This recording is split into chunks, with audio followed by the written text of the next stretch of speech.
নমস্কার বন্ধুরা, আমার চ্যানেল টুকুস কিচেনে আপনাদের স্বাগত। আজকে খুব দারুণ একটি রেসিপি নিয়ে এসেছি বন্ধুরা।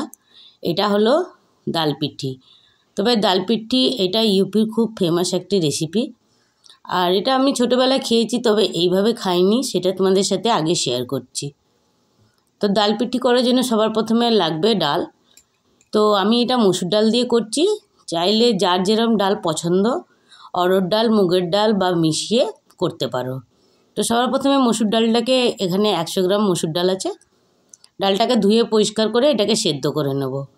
আর সেদ্ধ করার জন্য ওর মধ্যে দিয়েছি নুন, হলুদ আর একটু সর্ষের তেল দিয়ে এটাকে আমি বাটিতে না, আমি প্রেসারে সেদ্ধ করে নেব। যদি তোমরা বাটিতে করতে চাও তাহলে বাটিতেও করতে পারো। আর কিছু সবজি নিয়ে নিচ্ছি। সবজির মধ্যে আছে ফুলকপি, গাজর, বিনস আর কড়াইশুঁটি। তারপরে এখানে একটা কড়াইয়ের মধ্যে নিয়ে নিচ্ছি সর্ষের তেল, বেশ 2 চামচের মতো নিয়েছি, খুব বেশি এখন নিইনি। আর এর মধ্যে একটা পেঁয়াজ কুচিয়ে এভাবে করে একটু ভেজে নিচ্ছি। ডালটাকে আমি সেদ্ধ করতে বসিয়ে দিয়েছি। আর কিছু সবজিগুলো যে কেটেছিলাম সেইগুলো এক এক করে দিয়ে এটাকে একটু ভেজে নেব। বন্ধুরা, আমি ছোটোবেলায় ডাল পিঠি খেয়েছি, তবে সবজি ছাড়া খেয়েছি। আর এইটা আমি সবজি দিয়ে দেখাচ্ছি। ইউপি, বিহার এইগুলোতে খুব ভালো এটা একটা রেসিপি। ওখানের লোক খুব পছন্দ করে। আমার মামাবাড়ি ঝাড়খণ্ড সাইডে, ওরাও খুব পছন্দ করে। তবে এইভাবে করে খাইনি আমরা, এমনি জাস্ট সবজি যেরকম ডাল দিয়ে আমরা চুষি পিঠে করি সেইভাবে করে ডাল পিঠি করে খেতাম। তারপরে এর মধ্যে একটুখানি দিয়ে দিচ্ছি টমেটো একটা বেশ কুচি, আর ঝাল অনুযায়ী লঙ্কা দিলাম 2টো। সব সবজিগুলোকে একটু ভালো করে ভেজে নিতে হবে। তারপরে পরিমাণ মতন, আর এখানে যে কড়াইশুঁটিগুলো দেখছো বন্ধুরা, একটু গাছ বেরিয়ে গেছিলো, কড়াইশুঁটিটা একটু বেশি দিন হয়ে গেছিলো, ছাড়িয়ে রেখেছি তাই জন্য। তবে এটা খাওয়া যাবে, এটা দিয়ে দিয়েছি। সবজিটাও পরিমাণ অনুযায়ী আরও কিছু দিতে পারো, এর মধ্যে কোনো অসুবিধা হবে না। আর স্বাদ মতন দিয়ে দিলাম নুন, হলুদ, একটু লাল লঙ্কা, একটু ঝাল লঙ্কা।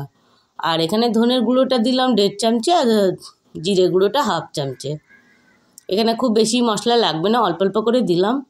দিয়ে এটাকে ভালো করে আগে মশলাগুলোকে শুকনো কষিয়ে নেব। সবজির মশলাগুলো একটু ভাজা হয়ে গেলে তারপরে একটু ঢাকা দিয়ে দেবো। এটা ঢাকা দিয়ে দিলে একটু গাজরটা শক্ত থাকে, তো সেটাও একটু নরম হয়ে যাবে। বেশিক্ষণ না, 1-2 মিনিট ঢাকা দেওয়ার পরে এটাকে আর একটু নাড়াচাড়া করে এবার আমি পিঠিগুলো রেডি করে নেব। আর পিঠি রেডি করার জন্য সেটাতে কিন্তু আটাটাই ব্যবহার করেছি, পুরো যেমনি আটার রুটি হয় সেইভাবে। ওটা আলাদা করে কিছু করতে হবে না, যেরকম আমরা রুটি করি সেইভাবে করে আটা মেখে নিয়েছি। তো এই দেখো, রুটির মতন আমি আগে বেলে নিয়েছি। তারপরে এটাকে ছোট ছোট করে সার্কেল করে কেটে নিতে হবে। তো এই কুকি কাটারটা আমার ছিল, তাই জন্য আমি এটা ডিজাইনওয়ালা করে নিচ্ছি।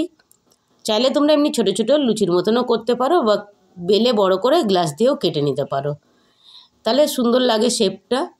এই দেখো, এইভাবে করে ছোট লুচি হয়ে যাবে, লুচির থেকেও কিন্তু এটা ছোট আছে। তারপরে এইভাবে ধরে এটাকে একটুখানি ফোল্ড করে নিতে হবে। আবারও বলে দিচ্ছি বন্ধুরা, যেরকম আমরা আটার রুটি খাই সেরমভাবে এটা মাখাটা রয়েছে। এইভাবে করে পুরোটা ফোল্ড করে নিতে হবে। দেখো, আঙুলের মাঝখান দিয়ে এভাবে দুটো ধরে চেপে মুখটাকে বন্ধ করে দিতে হবে, যাতে ডালের মধ্যে যখন এটা ফুটবে এটার জন্য না খুলে যায়। আর যেটা ডিজাইন সাইডে ছিল সেটা 2টো আমি কেটেছি, ওটাও করে দেখিয়ে দিচ্ছি। তোমরা যেরকম ইচ্ছে শেপের করতে পারো, তবে এটা দেখতে খুব সুন্দর লাগে, তাই জন্য আমি এটা এইভাবে করলাম। এভাবে করে দেখো পুরোটা আমি রেডি করে নিয়েছি। আর সবজিটা ওখানে আঁচটা আমি কমিয়েই দিয়েছি, ডাল আমার সেদ্ধ হয়ে গেছে। এই দেখো কত সুন্দর লাগছে দেখতে।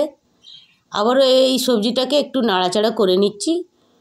নাড়ার পরে যে ডালগুলো রয়েছে সেই ডালটা দিয়ে দিচ্ছি, যে ডাল সেদ্ধ করেছিলাম। তবে এখানে কিন্তু ডালটা এত ঘন লাগবে না, এই ডালটাকে সবজিটাকে পাতলা করতে হবে, কারণ যখন এই পিঠিগুলো পড়বে তখন কিন্তু আরও ঘন হয়ে যাবে আস্তে আস্তে। গরম গরম খেলে বেশ এটা পাতলাই থাকবে, কিন্তু যত আস্তে আস্তে ঠান্ডা হতে থাকবে অত ঘন হয়ে যাবে। তাই জন্য একটু বুঝে জলটা একটু বেশি দিলে অসুবিধা নেই, খেতে খেতে কিন্তু এটা ঘন হয়ে যাবে। তারপরে দেখুন, যখন ডালটা ফুটে আসলো তারপরে আমি এই পিঠিগুলো দিয়ে দিলাম। 1 বাটি যে ডাল ছিল 1 বাটি আরও জল দিয়েছিলাম আমি, সেটা করার সময় দেখে নেবেন। এই দেখুন, এইভাবে করে পুরো পিঠিগুলো দিয়ে আমি রেডি করে নিচ্ছি। বন্ধুরা, তোমাদের এই নতুন রেসিপি কেমন লেগেছে কমেন্ট করতে কিন্তু ভুলো না। আর যদি রেসিপিটা ভালো লেগে থাকে তো অবশ্যই একটা লাইক দিও, শেয়ার করো। আর চ্যানেলটাতে নতুন হয়ে থাকলে চ্যানেলটাকে সাবস্ক্রাইব করার অনুরোধ রইল। ডাল পিঠিটা নামানোর আগে একটা তড়কা লাগিয়ে দিতে হবে। তার জন্য 2 চামচের সর্ষের তেল, 2 চামচে রসুন কুচি আর 1 চামচে গোটা জিরে আর 2টো শুকনো লঙ্কা নিলাম। নিয়ে এটাকে এভাবে করে ভালো করে ভেজে নিচ্ছি। তারপরে উপর দিয়ে এটাকে দিয়ে দেবো। তবে এখানে একটা কথা বলি রাখি বন্ধুরা, যদি তোমরা অরহর ডাল ব্যবহার করো তাহলে সর্ষের তেলের জায়গায় ঘিটা ব্যবহার করবে, তাহলে কিন্তু দারুণ টেস্ট হবে। আর এটা মসুর ডাল ছিল বলে আমি এটা সর্ষের তেল দিয়েই পুরোটা ফোড়নটা দিলাম। বাস এবার গরম গরম ধনেপাতা দিয়ে এটা গ্যাসটা বন্ধ করে দেবো। এই দেখো কত সুন্দর লাগছে বন্ধুরা দেখতে, আর খেতেও তেরোমিজ স্বাদ। অবশ্যই একবার হলে এই শীতে করে দেখো এইভাবে, আর করে কেমন লাগলো কিন্তু কমেন্ট করতে ভুলো না। ভিডিওটা দেখার জন্য অনেক অনেক ধন্যবাদ। তাহলে দেখা হচ্ছে আবার নেক্সট কোনো রেসিপি নিয়ে।